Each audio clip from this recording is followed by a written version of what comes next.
Dear students, most welcome to the new session of our video learning for grade 11. I hope you catch and study the first lesson. In this lesson, we will start the new lesson on page 16. در صفحه 16 History of Braille.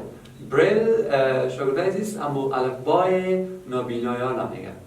Braille چی رو میگه؟ الفبای نابینایان. اگه شما دیده باشید در کتاب شما هست اما بعضی الفبای یا چیزایی که داره روی بره افراد نابینا چی میکنن؟ توسط از او نشته میکنن و یا یک مطلب را میخوانند. خب شاگردان عزیز بیاین که درس شروع کنیم. Objectives اهداف. A student will learn about that language which helps the blind people. درباره شاگردان خواهد آموخت درباره زبانی که افراد نابینا را کمک میکنه. This system of writing and reading used by many blind people was invented almost 200 years ago. While several types of writing communication systems were tried during 10 period beginning in 1825. خب میگه این سیستم نوشتاری و خواندنی میگه استفاده میشه توسط بیشتر از افراد نابینا که در تقریبا 200 سال قبل اختراع شد در زمانی که چندین نوع تایپینگ به مفهوم به منظور افهام و تفهیم کامیونیکیشن چی میگه افهام و تفهیم چی بود در جریان 10 سال در سال 1825 چی شد اختراع شد توسط the one invented by a blind teenager was adapted. توسط یک شخص نابینایی که چی شده بود adapted و فرزندی گرفته شده بود. Some modifications have been made to it over the years, but the Braille code used today in virtual the same as it was in 1834.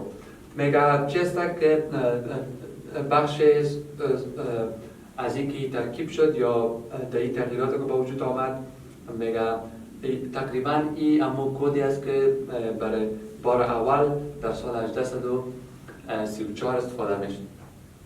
Louis Braille was born January 4, 1809 in a small village near Paris. و همین کسی که اختراع کرده اسمش چی هست؟ به اسم خودش از لوئیس بریل هست که در 4 جنوری 1809 تولد در یک قریه کوچک در پاریس تولد شده. His father a leather worker که پدر از یک کسی چی بود؟ لیدر چی رو میگه؟ چرم میگه. چرمکار بوده. Often used sharp tools in his work. و معمولا چی هست؟ چیزای بسیار تیز در کار خود استفاده میکرد. While being in his father's shop when he was 3, Louis enjoyed his eye on a owl. و چیستک وقتی که امید در دکانش کار میکرد که لیوس تقریبا چند بود 3 ساله بود چشم خود یک از چشمای خود در دکان چی کرد آسیب دیده. In space of good cure, infection set in and soon left him completely blind. بجایی که بسیار خوب مراقبت شد انفکشن چی رو میگن؟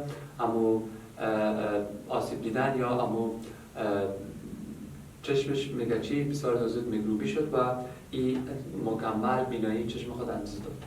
When Lewis grew to school age وقتی که لیوس به سن مکتب رسید he was allowed to sit in the classroom to learn by listening. او اجازه داده شد که در صنف بشینه توسط گوش کردن چی کنه درس‌ها را بیاموزه. Lewis was very bright and creative و لیوس بسیار چی بود یک شاگرد زیرک و خلاق بود. creative چی میگه خلاق. When he was 10 وقتی که 10 ساله بود he was sent to the Royal Institute for Blind Youth in Paris و او به انستیتوت یا نهاد رویال فرستاده شد که به خاطر افراد نابینا بود در پاریس. There too most instruction were oral و بیشتر از چی بودن؟ دویدم بیشتر از هدایت یا درس ها چی بود؟ توسط oral چی نمیگن؟ زبانی یا شفاهی توسط زبان بود. But there were a few books in kind of race print developed by the school founder و بیشتر از کتابای کم بود که یا به شکل چی بود؟ چاپی بوده که توسط همین بنیانگذار این مکتب چاپ شده بود. Although frustrated by the large bulk both and slow reading he did well at his study and dreamed of a better way. با وجود از اینکه چی بود؟ بسیار کتابای نامید کننده بزرگ بود و بسیار هم سیستم ریدینگ کتاب در مکتبشون سلو پیش میره، اما با وجود این بسیار در درساش خوب بود و آرزو داشت که بهتر هم شود. Lewis heard of a system of raised dots developed by a French army captain. و لیوس درباره یک سیستم نقطه دات چی میگه؟ انکشاف یا سیستمی که پیشرفت داده شد توسط نقطه نویسی بوده که توسط یک سرباز در آرمی که بود، یک کاپیتان توسط چی شده بود؟ دیولپ شده داده شده بود. Charles Barbier که نامش چارلز باربیر بود. So Lewis worked with the Charles basic ideas to develop his own simplified system that we know today as a Braille. و امو لیوس با باربیر کار کرد تا که سیستمش ساده که امروز ما او را به نام بریل میشناسیم برای چی کنه؟ انکشاف بده و یا پیشرفت بده. He based the code on the normal alphabet and reduced the number of dots by half with the help of set specializing in promo codes. و ای چی کرد؟ ای امو کدهای اساسی یا الفابت انگلیسی را بسیار نورمال ساخت و ریدیوس چی مانا کاهش داده، اما نقطه هایی که موجود داشت نقطه ها را به نصف کاهش داده، یعنی کمش کرده و توسط می کمک می کدسازی یا چی کرد؟ کم ساخت. Lewis published the first Braille book in 1829 و اولین کتاب الفبای نابینایان در سال 1829 منتشر ساختن. In 1937 در سال 1937 he added a symbol for maths and music و او سمبولی که در کتاب شما موجود است او را در کتاب به خاطر مضمون ریاضی و موسیقی اضافه کرد. Also Lewis Braille went on to become a beloved and respected teacher و بریل چی شد؟ رفته یک استاد محبوب و استاد شد که در بین شاگردان بسیار احترام میشه. Was encouraged in his research and continued to believe in value of his work و به تحقیقاتش ادامه داد و به ارزش‌های کارش چی بود؟ بیشتر پی برد و یا باور بیشتر داشت به ارزش‌های کاری که او انجام میده. His system of reading and writing with raised dots was nevertheless not very widely accepted in his own time. Lewis died of tuberculosis on January 6, 1852. و سیستم نوشتاری و خواندانی از اینکه توسط نقطه ها یا دات که بود، نقطه ها که با وجود آمده توسط از اینکه در کتاب شما مسی افراد نابینا میخوانند و نوشته میکنند، میگه گرچه که بسیار داد به شکل گسترده اکسپت یا پذیرفته نشد در وقت زمان خودش، اما بعدا انکشاف زیاده کرد و از این سیستم زیاد استفاده میشه. و لیوس به اثر مریضی سل یا توبرکولوز در 6 جنوری 1852 از دنیا درگذشت. Today, in virtual every language around the world, the code named after Lewis Braille is standard for writing and reading used by blind people.